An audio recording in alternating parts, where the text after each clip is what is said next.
Et donc le Talmud, donc on en était à 9. Souka, Daf 9a.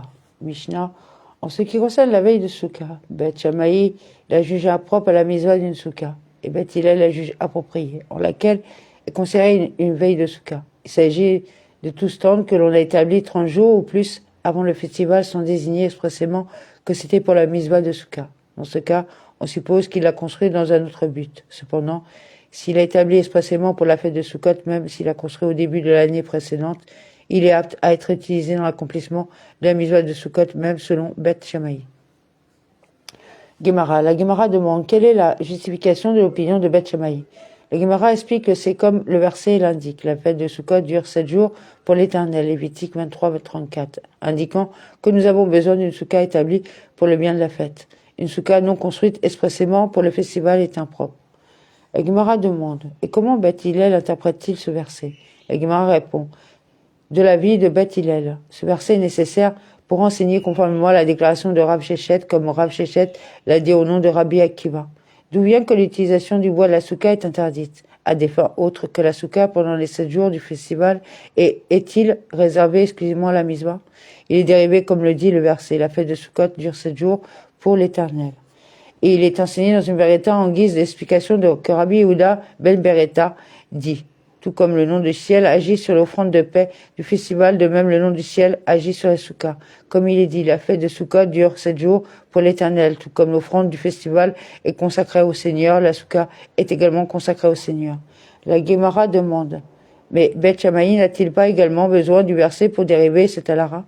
La Gemara répond, oui, en effet, Beth Shammai tire de ce verset le caractère sacré du bois de la souka. Par conséquent, la justification de leur opinion concernant une veille souka doit être basée sur un verset différent.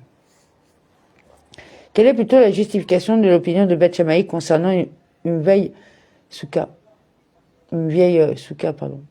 Un autre verset est écrit. Vous préparerez pour vous la fête de Sukkot pendant 7 jours. Deutéronome 16-13, d'où il découle que nous exigeons qu'une souka soit établie pour le bien de la fête.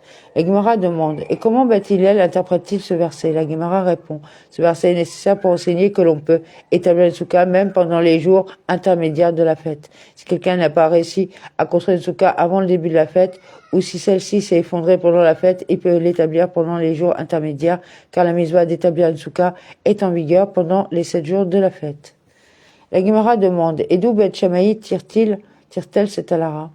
Ils sont conformes à l'avis du Rabbi Eliezer qui a dit, on ne peut pas établir de souka pendant les jours intermédiaires de la fête. Par conséquent, l'exigence de construire la souka pour le bien de la mitzvah peut découler de ce verset.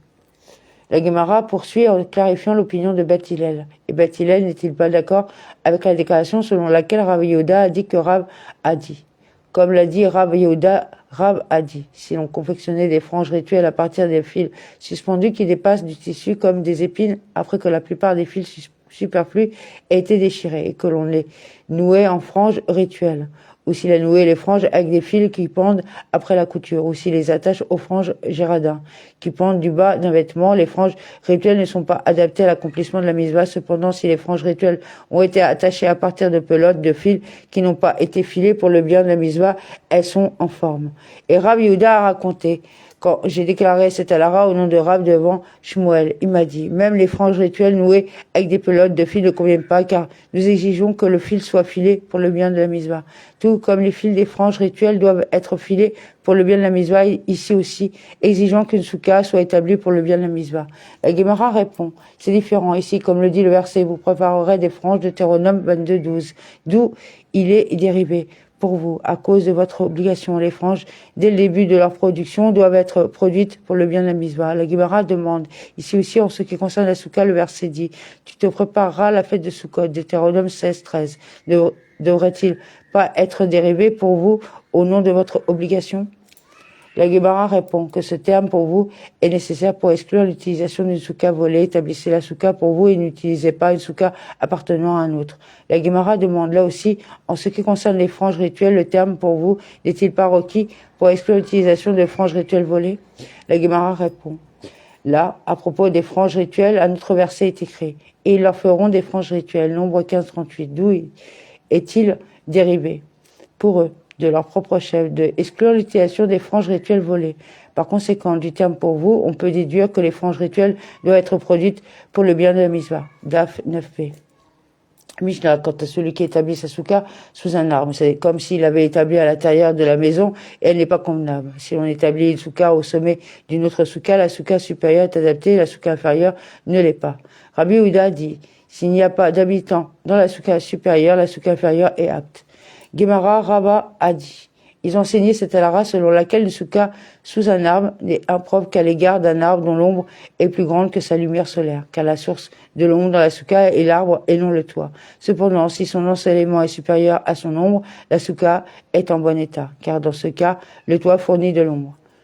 La Gemara demande d'où Rava arrive-t-il à cette conclusion? La Gemara répond, il apprend cela du fait que la Mishnah enseigne. C'est comme s'il avait établi à l'intérieur de la maison. Pourquoi ai-je besoin de la Mishnah pour enseigner? C'est comme s'il avait établi à l'intérieur de la maison que la Mishnah enseigne simplement. C'est impropre. Cela nous enseigne plutôt que dans le contexte de cette halara, un arbre est semblable à une maison. Tout comme pour une maison, son ombre est plus grande que sa lumière du soleil. De même, pour un arbre, cela n'invalide la souka que si son ombre est plus grande que sa lumière du soleil. La Gemara demande, et même si la lumière du soleil est plus grande que l'ombre de l'arbre, qu'en est-il? Pourquoi Rava considère-t-il que la souka sous l'arbre convient dans ce cas? N'a-t-il pas un toit inadapté, les branches non coupées de l'arbre se rejoignant avec le toit en bon état de la souka, rendant même le toit en bon état de la souka inutilisable? Rav Papa a dit, cela fait référence à un cas où l'on a abaissé les branches non coupées et les a combinées avec le toit adapté afin que les branches encore attachées à l'arbre soient discrètes. Étant donné que la majorité de la toiture est en bon état, la toiture dans sa totalité est en bon état. La Gemara demande s'il s'agit d'un cas où il les a abaissés, quel est le but de prononcer cette halara? Cela ne va-t-il pas de soi? La Gemara répond que c'est nécessaire de peur que vous ne disiez. Prenons un décret et considérons la toiture impropre dans le cas où on l'a abaissée à cause d'un cas où on ne l'a pas abaissée. Par conséquent, cela nous enseigne que nous ne prenons pas un tel décret. La Gemara demande, cette halara aussi, nous l'avons déjà apprise dans une Mishnah, si on trahissait la vigne, la courge ou la lierre, des plantes grimpantes sur une souka alors qu'elles sont encore attachées au sol, et qu'on ajoutait ensuite un toit au sommet, la souka est impropre, tout comme la toiture fixée au sol est impropre, si la quantité de toiture ajustée était supérieure au nombre de plantes attachées au sol, ou s'il a coupé les plantes grimpantes de manière à ce qu'elles ne soient plus attachées au sol, elle est adaptée. La Gemara clarifie les détails de la Mishnah. Quelles sont les circonstances? Si nous disions qu'il s'agit d'un cas où il n'y a pas abaissé les plantes grimpantes et ne les a pas combinées avec la toiture adaptée, la toiture inadaptée ne s'unit-elle pas avec la toiture adaptée sur la souka, rendant même la toiture adaptée sur la souka inapte? La Mishnah ne fait-elle pas plutôt référence à un cas où il les a abaissés et conclut-elle de cette Mishnah que nous ne publions pas de décret dans un cas où il a abaissé les branches en raison d'un cas où il n'a pas abaissé les branches. La déclaration de Rava est donc inutile.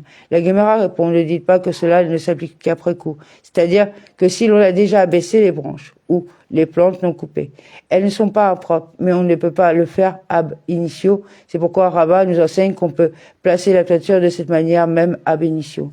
Paragraphe, la Mishnah continue. Si l'on établit une souka au-dessus d'une autre souka, la souka supérieure est adaptée et la souka inférieure ne l'est pas. Les sages ont enseigné dans une beretta que le verset déclare, vous résiderez dans Sukkot, Lévitique 23-42, et non dans une souka située sous une autre souka, et non dans une souka située sous un arbre, et non dans une souka qui se trouve à l'intérieur d'une maison. La Gemara remet en question cette dérivation. Au contraire, le terme Asukot, qui s'écrit au pluriel, en indique deux. La conclusion devrait être que celui qui est assis dans une souka sous une souka accomplit la mitzvah. Rav Nahman bar Israq a dit, bien que le terme soit vocalisé au pluriel, Basukot s'écrit sans le vav, indiquant une seule souka. Rabbi Yimeya a dit, il y a des moments où les deux soukotes l'une sur l'autre sont bonnes. Il y a des moments où les deux soukotes ne sont pas adaptées. Il y a des moments où la souka inférieure est en forme et la souka supérieure ne l'est pas. Et il y a des moments où la souka inférieure n'est pas apte et la souka supérieure est en forme. La Gemara précise, il y a des moments où les deux soukotes l'une sur l'autre sont en forme. Quelles sont les circonstances? C'est dans le cas où dans la souka inférieure, la lumière du soleil est plus grande que l'ombre. est plus grande que son ombre, ce qui rend la soukha impropre. Et dans la soukha supérieure, son ombre est plus grande que sa lumière du soleil, ce qui rend la soukha en forme. Et le toit de la soukha supérieure est à 20 coudées du sol. Dans ce cas, la toiture et la soukha supérieure est efficace à la fois pour la soukha supérieure et pour la soukha inférieure. Il y a des moments où les deux soukhotes ne conviennent pas. Quelles sont les circonstances? C'est le cas où dans les deux soukhotes, les ombres est plus grande que leur lumière du soleil, mais celle du haut est plus de 20 coudées au-dessus du toit de la soukhote inférieure, la rendant impropre, puisque le toit de la soukha supérieure n'est pas adapté et qu'il projette de l'ombre sur la soukha inférieure. La soukha inférieure est également impropre. Il y a des moments où la soukha inférieure est en forme et la soukha supérieure ne l'est pas. Amen.